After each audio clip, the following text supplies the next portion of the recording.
오늘 말씀에 실패의 밤을 지나서 이 회복의 아침을 맞는 사람들이 등장합니다. 그들은 다름 아닌 주님의 제자들이었죠. 불안과 두려움과 낙담과 절망으로 가득 찼던 제자들에게 주님은 너에게 평강이 있을지어다 그렇게 인사하시며 그들을 찾아오셨습니다. 그리고 디베랴 바다에서 고기를 잡고 있던 7명의 제자들에게 다시 세 번째 찾아오셨지요. 밤새도록 고기를 낚았지만 빈 그물에 빈배로 돌아오던 제자들에게 배 오른편에 그물을 던지라고 말씀하셨습니다. 그 말씀대로 순종하니 그물을 끌어올릴 수 없을 만큼 큰 물고기를 잡아 올리는 순간 이 일을 행하신 분이 예수님이라는 사실을 직감적으로 알았던 제자가 저분은 주님이시다 라고 외치자 베드로는 가장 먼저 배에서 뛰어내렸습니다. 그리고 상당히 먼 거리인 그 해변을 향해 헤엄쳐 예수님께로 나아가죠. 그렇게 제자들이 육지에 올라와 보니 예수님은 숯불을 피워놓으시고 제자들을 기다리셨습니다. 베드로는 부활하신 예수님을 다시 뵙는 순간 말할 수 없이 가슴이 벅찼을 겁니다. 하지만 예수님이 피워놓으신 숯불을 보는 순간 할 말을 잃었을 겁니다. 예수님이 피워놓으신 숯불 앞에 앉자 베드로에게는 또 다른 숯불이 그 마음에서 피어올랐기 때문이죠. 3번씩이나 예수님을 모른다고 저주하면서까지 부인했던 그 가야바 대제사장의 집들에서 피어올랐던 숯불이었습니다. 요한복음에는 단 2번, 딱 2 장면에서만 바로 이 숯불이라는 단어를 똑같이 쓰고 있습니다. 주님은 베드로를 그의 실패와 직면하게 하신 것입니다. 새벽 미명, 곧 닭이 울기 직전 베드로는 숯불을 사이에 두고 예수님과 마주쳤던 그 눈빛과 그 순간을 회상하지 않을 수 없었을 겁니다. 그런데 예수님이 숯불을 피워놓으시고 지금 이 베드로를 기다리신 것은 너 그날 가야바 집들에서 날 배신했지. 그 숯불 앞에서 내가 여종과 대화하던 그 이야기를 내가 다 안 들은 줄 아니? 내가 다 이미 들었다. 완전히 저주하면서까지 나를 모른다고 하더구나. 너 살겠다고 나를 배신하더니 그래 지금 마음이 편하냐? 내가 그런 인간이야. 그것을 확인시켜 주시려고 숯불을 피우신 것이 아닙니다. 아픈 기억과 고통을 다시 끄집어내셔서 수치심과 죄책감을 갖게 하시려는 것이 결코 아닙니다.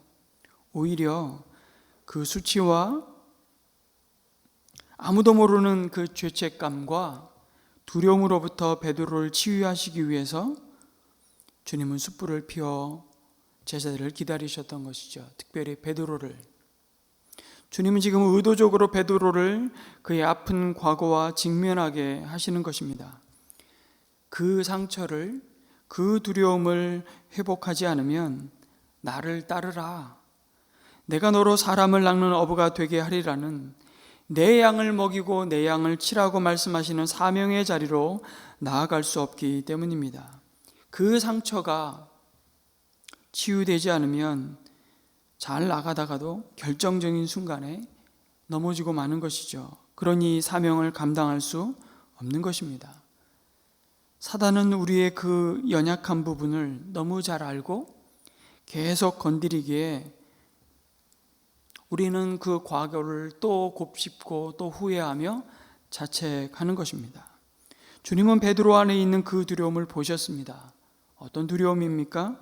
주님이 실패한 자신을 받아들이지 않을 것이라는 두려움이었을 겁니다. 에덴 동산에서 선악과를 먹고 난 이후에 아담과 하와에게 찾아온 두려움과 동일한 것이죠. 범죄한 인간에게 찾아온 그 첫 번째 감정이 바로 이 두려움이었습니다. 아담아, 내가 어디 있느냐? 그렇게 물으실 때 내가 동산에서 하나님의 소리를 듣고 벗었으므로 두려워 숨었나이다 이렇게 대답합니다. 하나님을 피하고 숨은 이유가 두려움 때문이었습니다.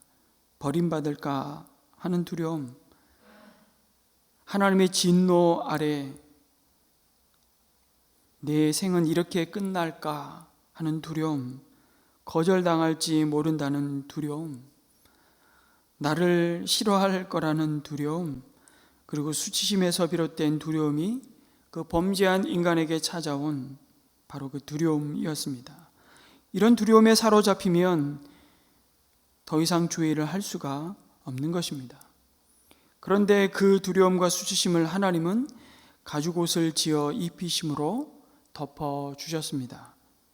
그리고 긴 세월이 흘러 이제 자신의 몸을 친히 가죽옷 삼으셔서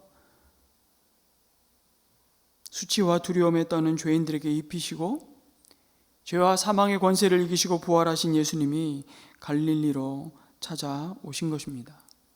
배신하고 실패한 베드로도 여전히 사랑하신다는 것을 보여주시고자 베드로를 찾아오셨습니다.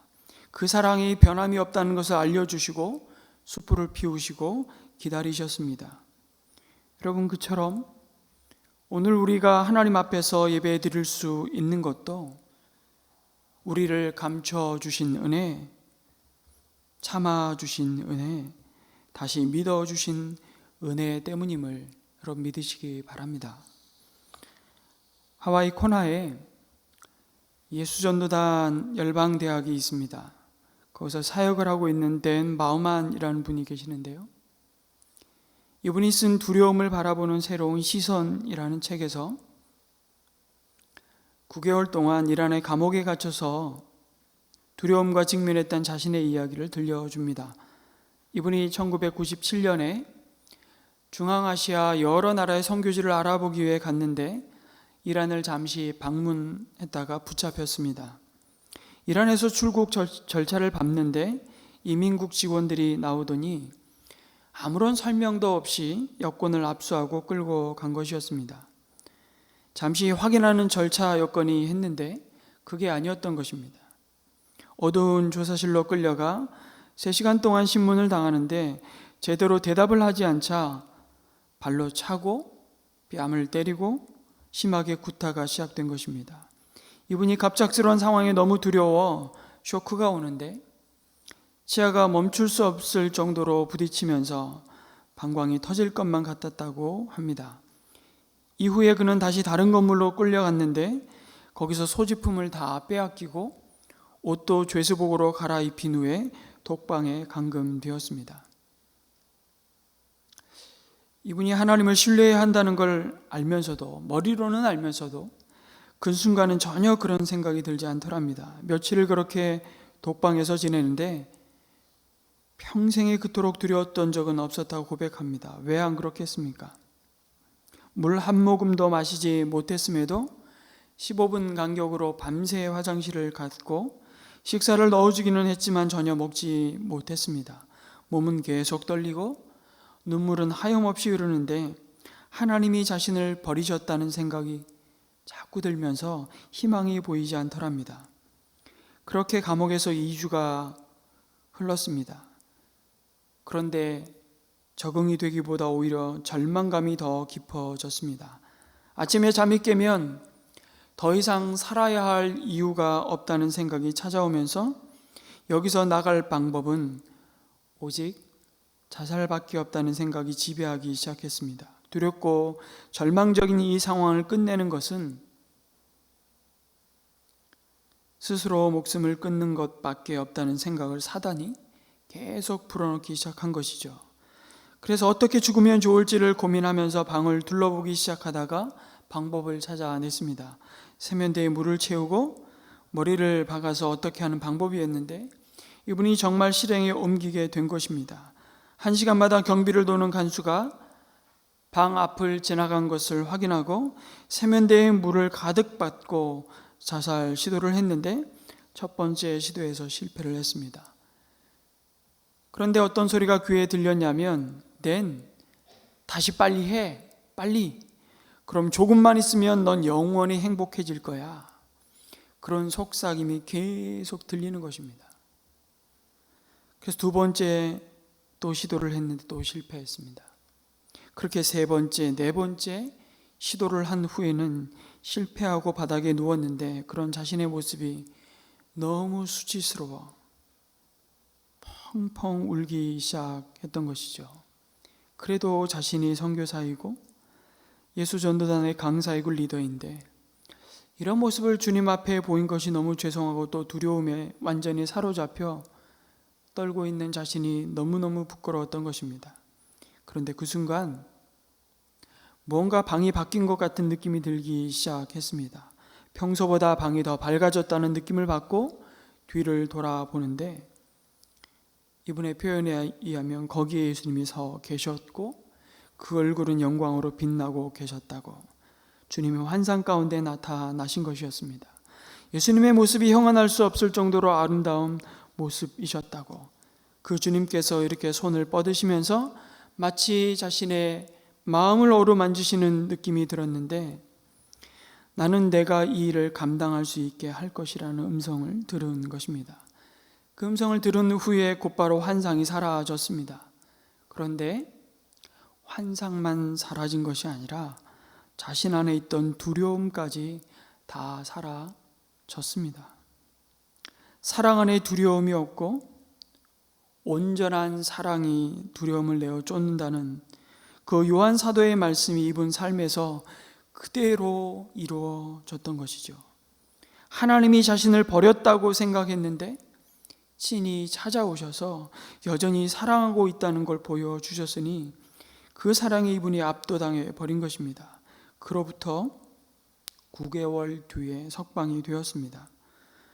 9개월간 여전히 지옥 같은 감옥에 갇혀 있었지만 그날 주님이 찾아오신 날부터는 이분이 독방에서 정말 안식하며 평안을 누렸다고 고백합니다. 감옥에서 풀려나는 날 이분이 분명하게 깨달았던 두 가지가 있는데 하나는 자신이 얼마나 연약한 존재인지를 알게 된 것이고 또 하나는 하나님의 사랑이 얼마나 크신지였다는 그 사실. 두려움은 컸지만 그 두려움보다 하나님의 사랑이 비교할 수 없을 정도로 더 크고 강하다는 걸 경험했다는 것입니다. 이분을 보더라도 주님이 찾아가신 그 타이밍이 참 놀랍지 않습니까? 인생이 완전히 깨어진 상태에 있을 때 주님이 나타나셨습니다. 자살 시도가 실패로 끝나서 너무 부끄러워하는 그 자리, 너무 무섭고 두려워서 떨고 있던, 그래서 아무 소망이 없던 그 자리에 주님이 나타나신 것입니다. 완전히 깨어져 바닥에 떨어져 있던 데은 바흐만에게 주님이 찾아가셨습니다. 정죄하고 책망하기 위해 오신 것이 아니라 지금 너의 모습과 상관없이 너를 변함없이 사랑하신다는 걸 알려주시고자 찾아오신 것이죠. 그의 실수, 연약함, 두려움에도 불구하고 주님은 데은 바흐만을 사랑하셨습니다. 오늘도 마찬가지입니다. 주님은 실패한 자리, 때로는 죄를 지어 나락으로 떨어진 자리, 그래서 그 어떤 소망도 없이 인생이 완전히 깨어진 그 자리에 오늘도 여전히 찾아오십니다. 오셔서 그래도 너를 여전히 변함없이 사랑한다고 말씀하십니다. 내가 너를 다시 사용할 것이라고 격려하시죠. 성도 여러분, 가야바 대제사장의 집들에서는 배반의 숯불이 피어 올랐다면 부활하신 주님이 갈릴리 해변가에 피우신 이 숯불은 회복의 숯불이었습니다. 제자들과 베드로를 향한 용서의 숯불이었습니다. 베드로에게 그 숯불은 돌이킬 수 없는 과거에 대한 후회가 아니라 진정한 회개의 자리에 서게 하는 숯불이었습니다. 마태, 마가, 누가 공관 복음에는 베드로가 닭 울음소리를 듣고 심히 통곡했다고 말씀하십니다. 그때가 베드로가 회개한 순간이었을 것입니다. 하지만 요한복음에는 그 내용이 없습니다. 바로 갈릴리 주님이 피워놓으신 숯불 앞에서 베드로는 주님을 향한 진정한 돌이킴의 자리에 서게 되는 것이죠. 그리고 숯불에 생선을 구우시고 떡을 준비하시면서 베드로를 비롯한 제자들의 자책보다 너희를 향한 주님의 사랑이 비교할 수 없이 크다는 사실을 알려주십니다. 그런 제자들에게 예수님은 이렇게 말씀하십니다. 얘들아, 와서 아침을 먹어라. 와서 아침을 먹어라. 떡과 생선을 준비하셨다는 것은 여러분 또 다른 성찬을 준비하고 계셨다는 겁니다. 주님의 사랑스럽고 그 인자하신 모습이 바로 회복을 간절히 소원하시는 아버지의 모습인 것입니다. 그것을 식탁의 자리에서 행하십니다. 와서 아침을 먹어라. 사람은 자신의 등에 칼을 꽂고 배신한 사람에게 밥을 내주면서도 속으로는 그럴 겁니다. 넌 그러고도 지금 입으로 밥이 넘어가니 이 화상아. 그런데 주님은 아침을 먹으라고 하시며 나의 사랑받은 자만이 사랑할 수 있다고 말씀하십니다. 베드로에게 지금 필요한 회복이 무엇인지를 주님은 정확히 아셨습니다. 그리고 가장 수치스럽고 도망가고 싶은 실패의 자리에서도 난 널 위해 기도했고 지금도 여전히 너를 위해 기도하며 사랑한다고 말씀하십니다. 베드로와 제자들의 입으로 들어가는 것은 생선이고 떡이었지만 사실은 그들은 자신을 내어주신 주님을 먹고 마시는 그 성만찬을 또다시 갈릴리 호숫가에서 부활하신 주님과 함께 다시 나누었습니다. 와서 아침을 먹어라. 이제 다시 시작하자고 자비로우신 주님의 품으로 제자들을 품으시는 말씀이 아닐 수 없습니다. 그 품 안에서 이제 제자들은 아무도 부활하신 주님을 향해 당신은 누구입니까? 묻는 자가 없었다고 말씀합니다. 도대체 당신은 누구입니까? 묻는 자가 없었다. 그가 주님이신 것을 알았기 때문이죠. 이제 우리를 향하신 주님의 마음을 굳이 다 설명하지 않으셔도, 가르쳐 주시지 않아도, 설득하지 않으셔도 이제야 알겠습니다. 그리고 제자들은 침묵 가운데 마음속으로 이렇게 대답하고 있는 것인지 모르겠습니다. 주님, 이제는 뒤돌아서지 않겠습니다. 이 말씀을 묵상하는데 한 주간 내내 제 마음속에 올려드렸던 찬양이 바로 이 찬양이었습니다. 주님 뜻대로 살기로 했네. 주님 뜻대로 살기로 했네. 주님 뜻대로 살기로 했네. 뒤돌아서지 않겠네. 이 세상 사람 날 몰라줘도, 이 세상 사람 날 몰라줘도, 이 세상 사람 날 몰라줘도 뒤돌아서지 않겠네.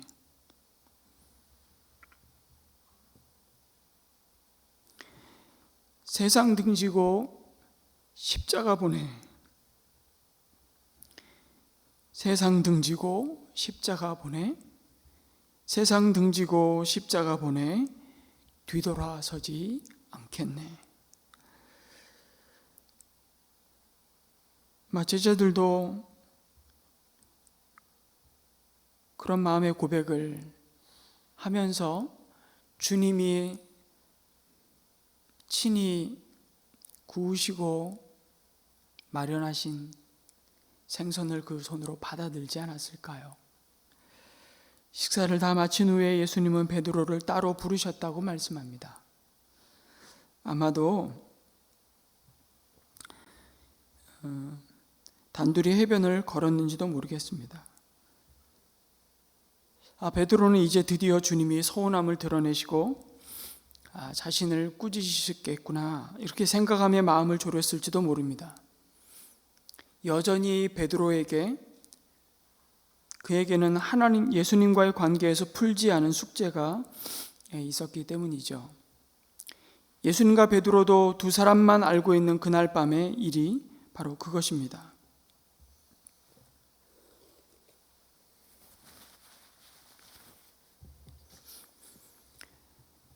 예수님은 베드로에게 그런데 너무 뜻밖의 질문을 하십니다. 요한의 아들 시몬아, 내가 이 사람들보다 나를 더 사랑하느냐? 예수님이 베드로에게 내가 이제 나를 믿느냐? 부활한 나를 내가 이제야 누구인지를 알겠느냐? 그렇게 물으셨다면 차라리 베드로의 마음이 한결 가벼웠을 겁니다. 굳이 과거를 떠올리지 않아도 조금은 더 자신 있게 대답할 수 있었을 겁니다. 실제로 부활하신 주님을 세 번째 만나면서 베드로 입장에서는 예수님을 확실히 믿게 되었고, 예수님이 진정 구원자로 오신 메시아이심을 더 확신하게 되었을 것이기 때문이죠. 그런데 내가 나를 사랑하느냐라고 물으십니다. 주님은 지금 예수님에 대한 교리적 지식을 묻는 것이 아니라 너와 나와의 관계, 그 관계에 기초한 진정한 사랑을 묻고 계신 것입니다. 그것도 여기 다른 제자들이 나를 사랑하는 것보다 너는 나를 더 사랑하느냐? 다른 제자들의 사랑과 비교하십니다. 참으로 난감한 물음이었습니다. 예수님은 내가 지금 여기 있는 사람들보다 나를 더 사랑하느냐? 베드로에게 물으시며 그의 실패와 배신 그리고 수치심과 낙심한 마음을 추궁하시는 것이 아닙니다. 예수님이 이렇게 질문하심은 사실은 베드로를 너무 잘 알고 계셨기 때문입니다. 그가 늘 다른 제자들과 자신을 비교하며 주님 앞에 자신의 믿음을 드러내었기 때문이죠. 십자가를 지시기 전에 너희들이 다 나를 버릴 것이라고 말씀하셨을 때에도 베드로는 아주 확신에 차서 다른 사람은 다 주님을 버리고 떠나갈지라도 나는 절대 주님을 버리지 않을 것이라고 말했던 베드로였습니다. 예수님께서 십자가에 달려 죽으신 것을 말씀하시자 베드로는 그때에도 나는 주님을 위하여서는 내 목숨이라도 바치겠습니다 라고 호언장담했던 베드로였습니다. 실제로 자신은 그렇게 주님을 사랑할 자신이 있었습니다. 하지만 그날 밤에 너도 예수와 한패라는 여종의 다그침 앞에서 그렇게 무참히 무너질 줄은 자신도 몰랐던 것이죠. 자신의 사랑이 얼마나 변덕스럽고 깨어지기 쉬운지 그때 베드로는 몰랐지만 예수님은 아셨습니다. 그래서 그때 이미 예수님은 내 믿음이 떨어지지 않기 위하여 너를 위해 기도한다고 말씀하셨죠. 베드로는 내가 이 사람들보다 나를 더 사랑하느냐 물으시는 주님 앞에 이제 자신 있게 네, 저는 여기 있는 그 누구보다 주님을 더 사랑한다고 대답할 수가 없었습니다. 나의 사랑은 비록 보잘것없지만 그래도 저 사람보다는 낫다고 감히 말할 수 없었습니다. 우린 너무나 자주 다른 이와의 비교를 통해서 우리 자신의 존재감을 확인하고 드러냅니다. 심지어 죄를 지으면서도 나보다 더한 사람도 있고 다른 사람들도 다 그러고 사는데라고 스스로 위로하면서 자신을 합리화하기도 합니다. 여러분, 사실 우리가 주님을 따를 때 늘 걸림돌이 되는 것이 바로 이런 비교하는 일입니다. 비교를 하기 시작하면 내가 가진 것이 너무 초라해 보이기 시작하죠. 그럼 어떻게 됩니까? 이런 것에서 뭐하나 하는 심정이 들면서 소홀해지기 시작하는 것입니다. 사실 하나님이 내게 주신 것이 너무 놀라운 것인데도 비교하는 순간 보잘것없는 것으로 전락해 버리는 것입니다. 또한 우리가 다른 사람의 부르심이나 은사를 부러워해서도 안 되지만 반면 업신여겨서도 안 됩니다. 교회 안에서도 내가 볼 때 연약해 보이는 사람들이 있을 수 있습니다. 하지만 하나님이 보실 때는 다 부르심이 있고 은사가 있다는 것이죠. 그래서 내 편견을 갖고 이 사람은 왜 이렇고 저 사람은 왜 저렇나 이렇게 하지 말아야 한다는 것입니다. 그런데 신경 쓸 시간에 주님을 더 바라보고 따라가라는 것이죠. 주님을 계속 바라보게 되면 신기하게도 사랑이 생겨만 합니다. 주님이 사랑이시기 때문입니다. 그 사랑이 생기면 나보다 더 잘 나가는 것처럼 보이는 사람도 우리는 축복할 수 있고, 함께 웃는 자들로 함께 웃을 수 있고, 함께 우는 자들로 함께 울 수 있는 것이죠. 내가 보기에 무익해 보이는 사람도 품고 세워줄 수 있게 되는 것입니다. 그래서 주님을 따르는 제자는 사랑하는 자인 것입니다. 예수님은 베드로에게 더 이상 비교의 잣대를 가지고 너의 믿음을, 나를 향한 너의 사랑을 증명하려고 그러지 마라. 너 자신에 있는 그대로의 모습을 바라보라고 요구하시는 질문입니다. 바로 그가 예수님을 사랑하는 사람인지를 보라고 요구하십니다. 그래서 그가 베드로로 불리기 전에 요한의 아들 시몬이었다는 것을 확인시켜 주시는 것입니다. 만약 내가 누군가를 사랑할 수 있는 힘과 그런 자격과 가능성이 있다면, 아니, 그들보다 내가 너를 더 사랑할 수가 있다면, 그것은 요한의 아들 시몬에서 너를 베드로로 불러주신 주님의 사랑이 너를 먼저 채웠기 때문임을 기억하라고 말씀하십니다. 그러니 시몬아, 요한의 아들 시몬아, 처음부터 다시 시작하자고, 너를 향한 나의 그 첫사랑을 회복하는 자리에서 다시 시작하자고 말씀하시는 겁니다. 베드로는 이제 내가 주님을 사랑합니다, 이렇게 대답하지 않습니다. 베드로는 주님을 사랑하나 이제 내가 주님을 사랑하시는 줄 주께서 아십니다라고 대답하죠. 여러분, 이 말 속에 담겨 있는 것은 베드로는 주님을 사랑합니다, 그러나 자기의 의지를 이제는 믿을 수 없다는 고백을 하고 있는 것입니다. 왜 그렇습니까? 한번 꺾였잖아요. 주님이 죽을지라도 나는 함께 할 겁니다, 그랬는데 그것은 그의 의지적인 확신이었을 뿐이었죠. 그런데 어땠어요? 현실 속에서 처절히 무력했습니다. 그래서 내가 주님을 사랑합니다, 이제 다시는 죽을 때까지 주님을 배신하지 않을 것입니다, 이렇게 안 합니다. 내가 주님을 사랑하시는 것을 주님이 아십니다. 다시 얘기하면 주님과 나와의 관계를 유지해 가는 것은 이제 나의 신실함이 아니라 주님의 사랑임을 주님, 저는 압니다, 이렇게 고백하는 거예요. 이제 시몬이 자기의 연약함을 받아들이기 시작하고 있는 것이죠. 그런데 예수님은 두 번째 또 물으십니다. 이번엔 내가 나를 사랑하느냐? 그 베드로를 주목하시며 너는 나를 사랑하느냐? 베드로는 당연히 예수님이 한 번 더 다짐을 받으시려고 또 질문하시나 싶었을 겁니다. 그래서 더 힘주어 주님, 그렇습니다, 내가 주님을 사랑하는 줄을 주님께서 아십니다. 마치 이렇게 말하는 것 같습니다. 주님, 이번에는 지난번과는 다릅니다. 그것을 주님도 잘 아시지 않습니까? 그런데 예수님은 두 번의 대답으로 만족하지 않으시고 세 번째, 내가 나를 사랑하느냐고 거듭 물으십니다.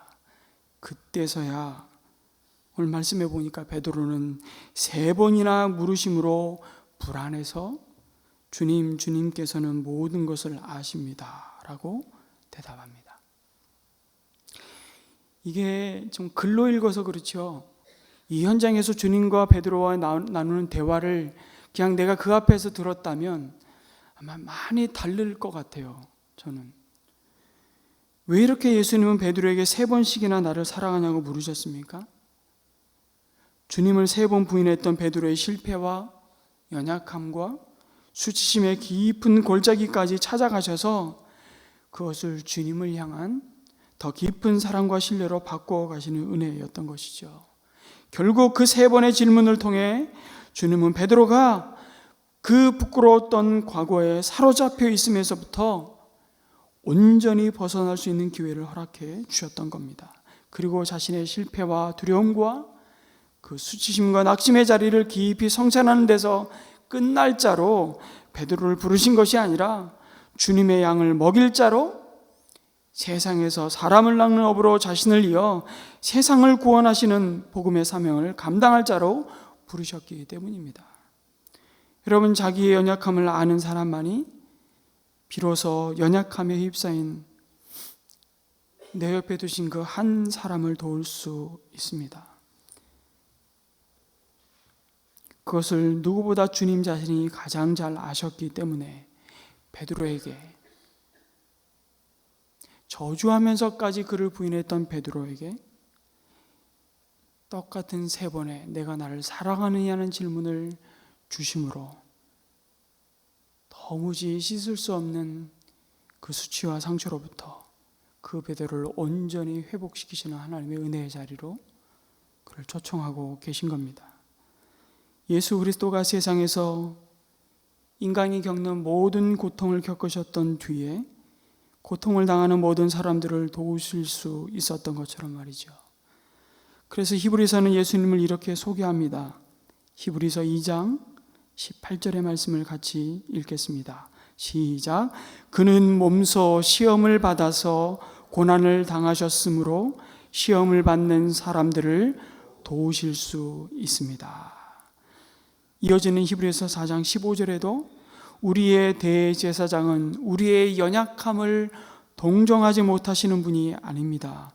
그는 모든 점에서 우리와 마찬가지로 시험을 받으셨지만 죄는 없으십니다.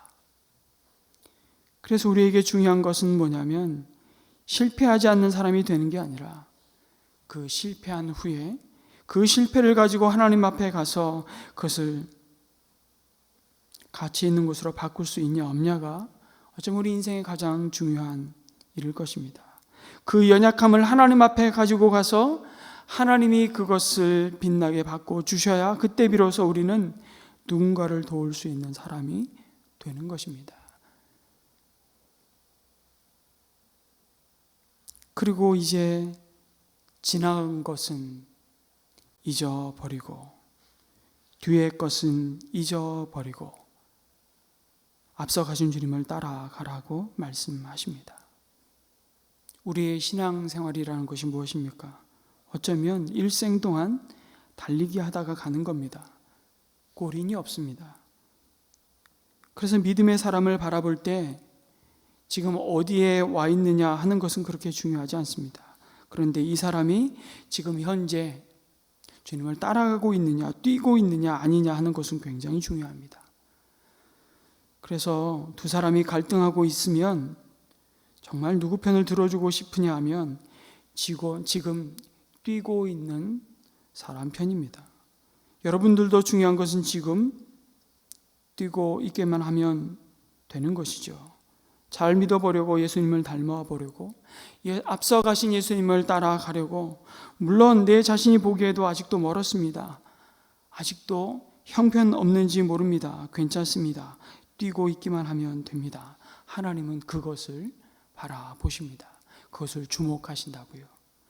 그래서 이런 신앙생활은 경주이기 때문에 사도 바울은 뭘 한다고 말씀합니까? 목표를 향해 가기 위해 뒤의 것은 잊어버린다고 사도 바울도 빌립보서 2장 13절에 말씀합니다. 이게 중요한 것이죠. 목표를 향해 갈 때 많은 사람들이 너무 많이 과거를 돌아보는 것입니다. 과거의 실패를 돌아보는 것이죠. 털털 털고 일어나서 뛰라고 말씀하십니다. 뒤의 것은 잊어버리라고. 너무 많은 사람들이 과거의 실패에 그럼에도 매여 살고 있습니다. 잊어버려야 할 것이 여러분 과거의 실패만이 아니라 어쩌면 우리에게는 과거의 성공인지도 모르겠습니다. 그러나 그 성공도 뒤의 것은 잊어버려야 한다고 말씀합니다.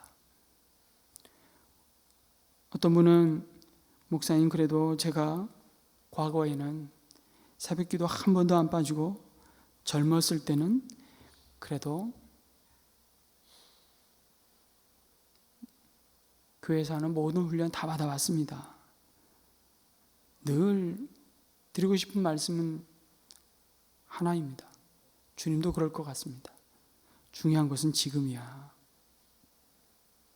과거에 열심히 했으면 하나님께서 상 주실 것이고 여러분이 기억 안 해도 하나님께서 다 기억하고 계시니까 그 성공에도 붙들려 있지 마시고 우리는 일어나서 다시 시작하는 것입니다. 앞서 가셨던 주님을, 아니 지금도 우리의 앞서 가시는 그 주님을 지금 따라가는 것이 중요하다고 말씀하시죠. 사랑하는 성도 여러분, 과거에 마음 아팠던 일, 실패했던 일, 또 때로는 수치스러웠던 일, 그 어떤 좌절과 두려움보다 우리를 향하신 주님의 사랑이 더 크심을 믿기에 오늘 다시 나를 따르라고 하시는 그 사랑의 표대 되신 주님을 바라보면서 새롭게 달려가시기를 주님의 이름으로 축원합니다. 아멘.